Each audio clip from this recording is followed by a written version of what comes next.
Hello everyone, welcome to the Proving Grounds, where today we're going to talk about Shantae Whiskey's Revenge Director's Cut, sponsored by Old Spice.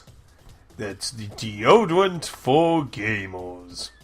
Well, not really, but if you're a Shantae, a really hardcore Shantae fan, you may understand the joke there. But anyway, I'm going to be talking about the PS4 version, but I do want to make a note about okay, so the director's cut version has content that came from the iOS version. The iOS version added a magic mode that makes you weaker defensively, gives you a bit of magic bar in magic mode. Plus, this game was originally a what was the original DS that actually had digital store access? Because I had a fat DS, the DSi. Too many damn original DSs. But this was originally a download game that got a PC and iOS version, and then got ported to pretty much fucking everything under the sun. Let's just look here. Yes, DSi, iOS. It's on Microsoft Windows, PS4, and Wii U. The only physical versions are on PS4 and... And what? What are you talking about? And Limited One Games said that this is the first time ever physical. That is actually wrong. But I sadly cannot prove it very easily unless you go to the actual episode where I showed the item off. The only thing I can find of this thing's existence online is the Game FAQs page, which does show the image of the cover, but I cannot find it listed anywhere for purchase. So if you want this, which is going to be cheaper, I would think it's going to be cheaper than buying the PS4 disc if you're interested in physical. This was called the Indie Stars Double Pack, which has Mighty Switch Force and Shantae's Whiskey's Revenge Director's Cut, DRM free on a disc. This was published by a company called Legacy Games, which is known for doing a lot of budget releases that are very rarely ever connected to any DRM service, if ever. I've never seen any, if there even are any.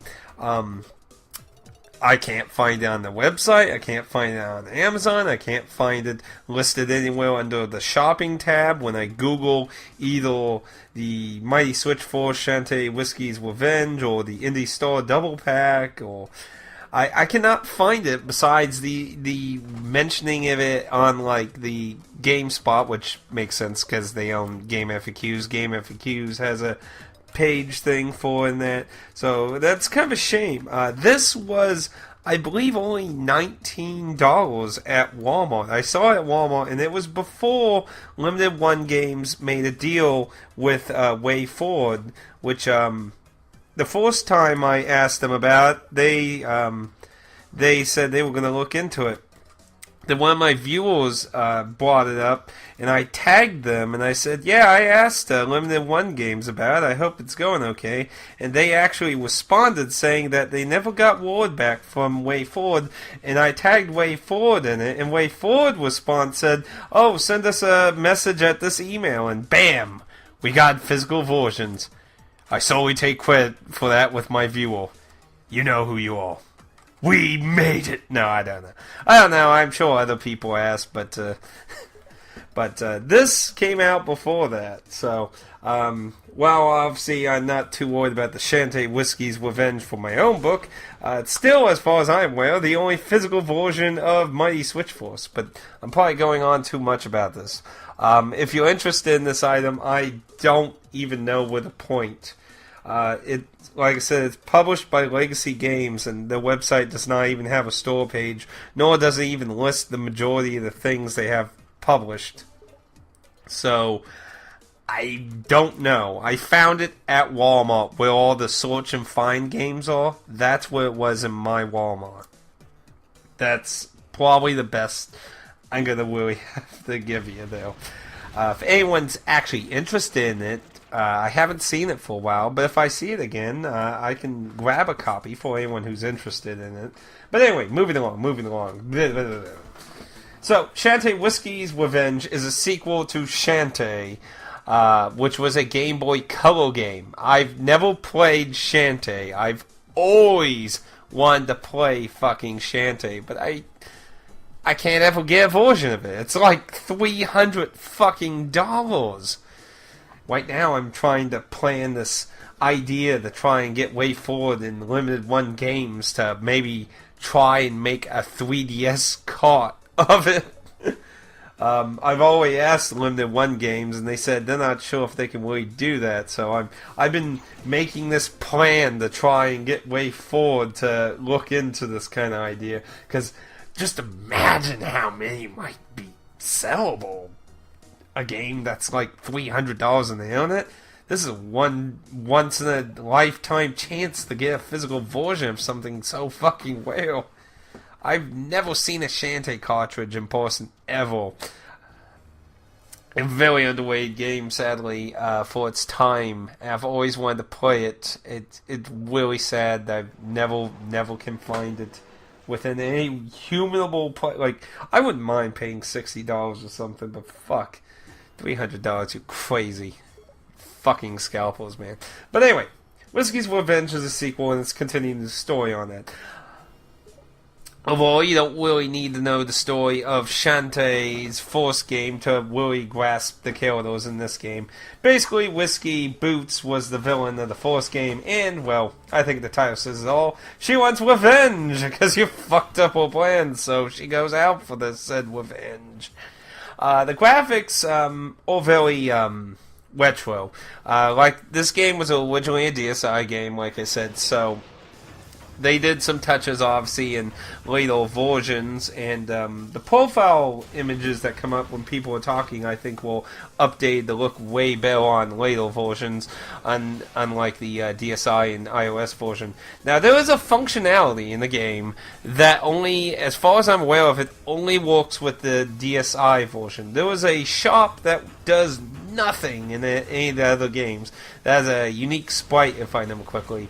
But the shop apparently is some bizarre thing, like it gives you stuff if you have like Mighty Switch Force and that on your DSi.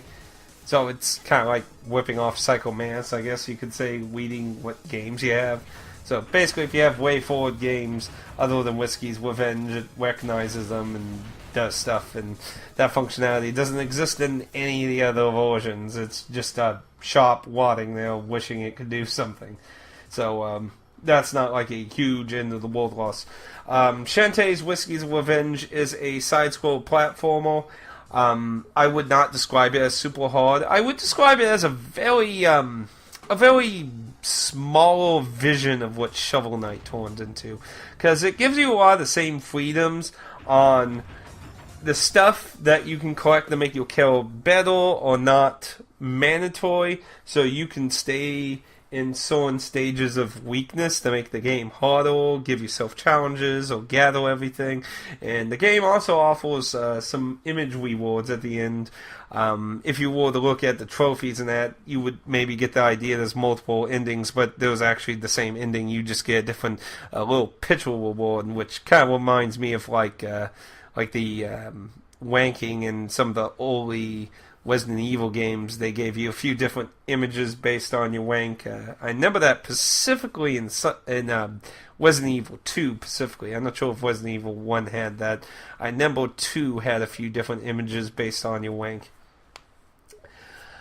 But it's very simple. Your basic melee attack is using your hair, which is carried over from the original game, and you have a few different types of spells that use your magic meter, and you can do a few upgrades, like you can get an upgrade that lets your magic meter slowly regenerate without needing to completely mandatorily find pots to recover them, or a save point to, somewhere to recover that.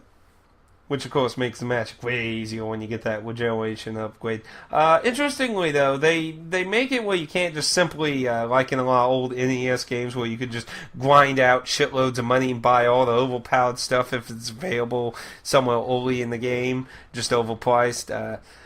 This game actually has a way of kind of countering that. Certain ladle magical items that require these magic jam jars. So you need certain amount of them to get the upgrades along with money. So you can't just simply just be like, oh, I'm just going to, kill everything outside for 2 hours, get all the highest upgraded magic, and, blow through the game really easy. So you can't just simply break the game. But nothing is mandatory. All the hearts, upgrades, and everything, all iffy-wiffy. I actually skipped out on the heart upgrades to see how hard the game is, because I always say I suck at platformers. I suck so much at platformers, so I figured if I couldn't beat the game without getting the heart containers, I could always go back and get them, obviously. So I thought it'd be an interesting way to see the difficulty, and I did beat the game with just the 3 hearts. Though admittedly, the last boss takes a freaking ton of hits.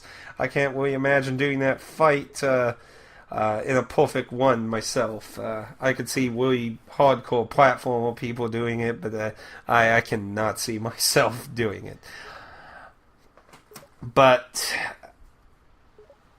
I'd say like the biggest problem I have in the game is the way the world is.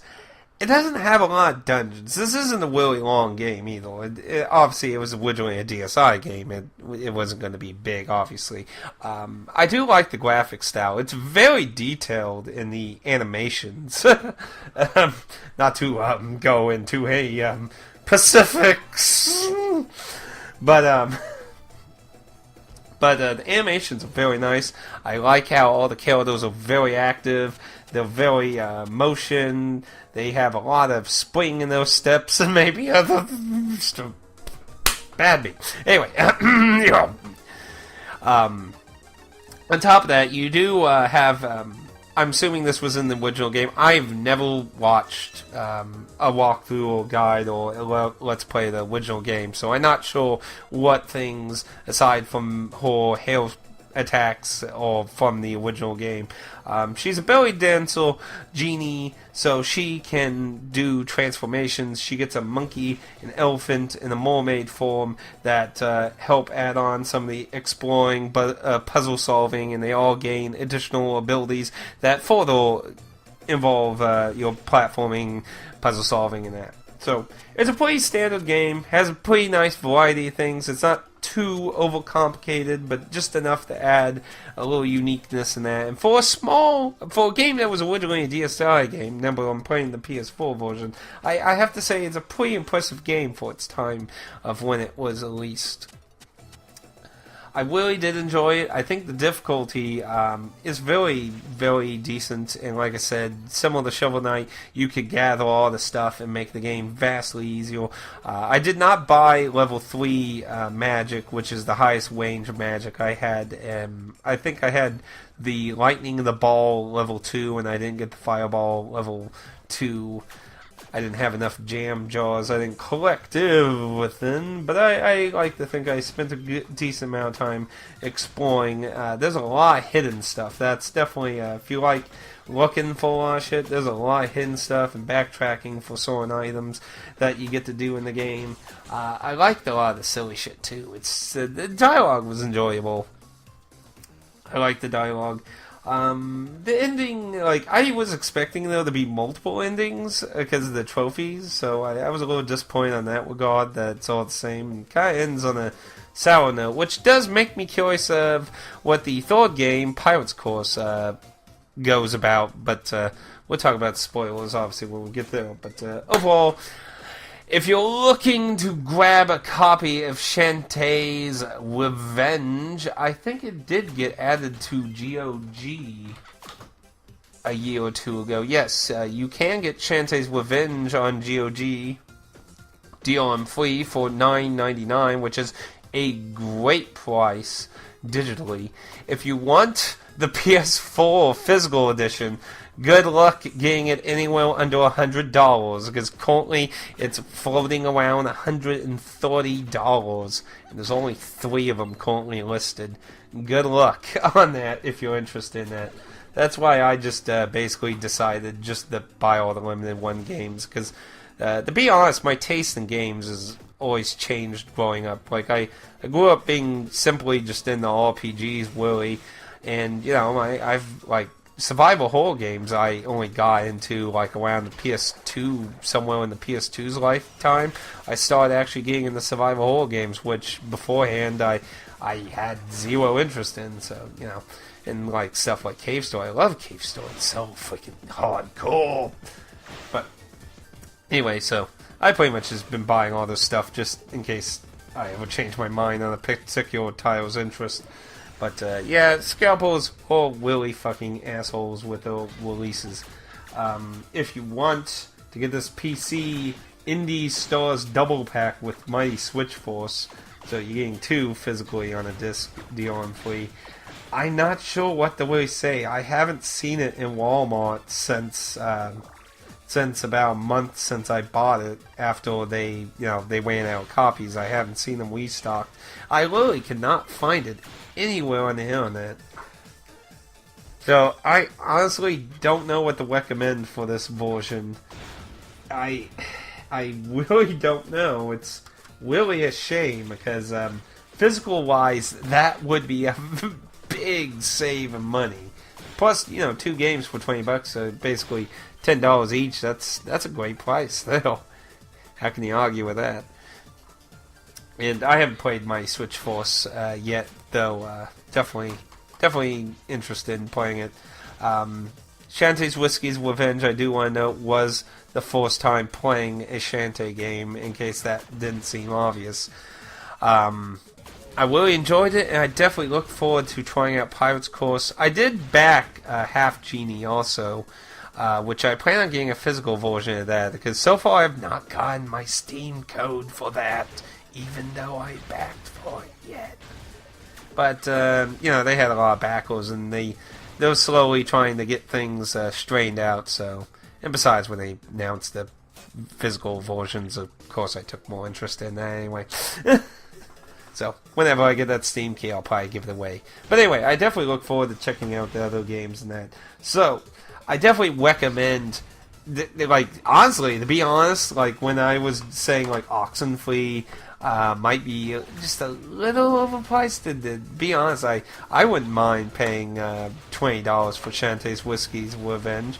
I think it has a lot of nice gameplay and mechanics in that. Sure, the story is a little more bare bones, but hey, I would think you're playing a video game for a fucking video game, not just to watch something. But I don't know, that's just me, I guess, you know, everyone has different opinions. Either way, it's a fantastic game. I would definitely recommend getting it, whatever particular source. You have a lot of different available digital places, but if you want the physical version, you're going to have a lot of limited choices on that. Either way, going in the spoiler territory, the story is pretty simple. Your uncle basically finds a lamp that I guess he supposedly hid and somehow we found, and Whiskey Boots steals this lamp, and basically this lamp allows her to control a genie, put a genie in it. And you don't find out until the end of that. She basically wanted to make Shantae her slave. Not in a kinky way. Sorry, you poor Vortzia.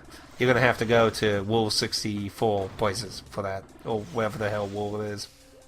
Going on, anyway. She tries to steal your genie powers, but because you're a half genie, you're not a full genie. She only steals your genie powers, leaving the human Shantae alone to fight her genie half. And she essentially destroys her genie powers, which is why I'm confused how Pirate's Course goes about that, or even goes in the half genie hero.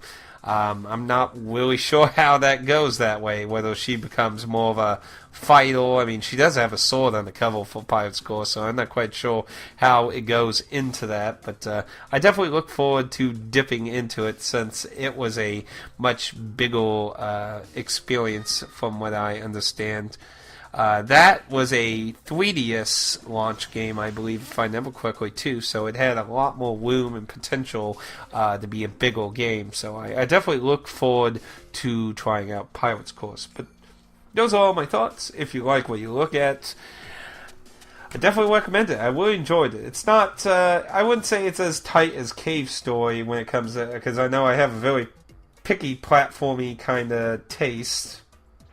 A lot of it falls into Castlevania territory, but Cave Story, in my opinion, is still one of the tightest platformers I really enjoyed. But I really did enjoy this game, so I definitely recommend checking out if you have not ever checked out any of Shantae's games before.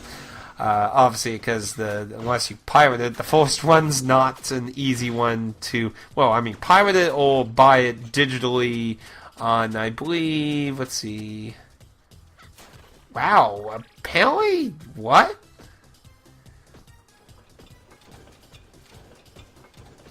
That can't be accurate. I have to look. According to the Wikipedia game. Oh, no, that's the Italian series as a whole. Oh, yeah, there we go. I was going to say, yeah, because apparently when you look at the series page, it lists all the platforms the games have been on. I was like, what? I'm pretty sure it doesn't list. I'm pretty sure it had a digital release on one of Nintendo's things. Yes, it's on the 3DS Virtual Console. I could have swore it didn't list it there. That was odd. There's only that and piracy, basically, without paying for the steep scalp and / being the luckiest fucking bastard thrifting ever, or yard sale buying.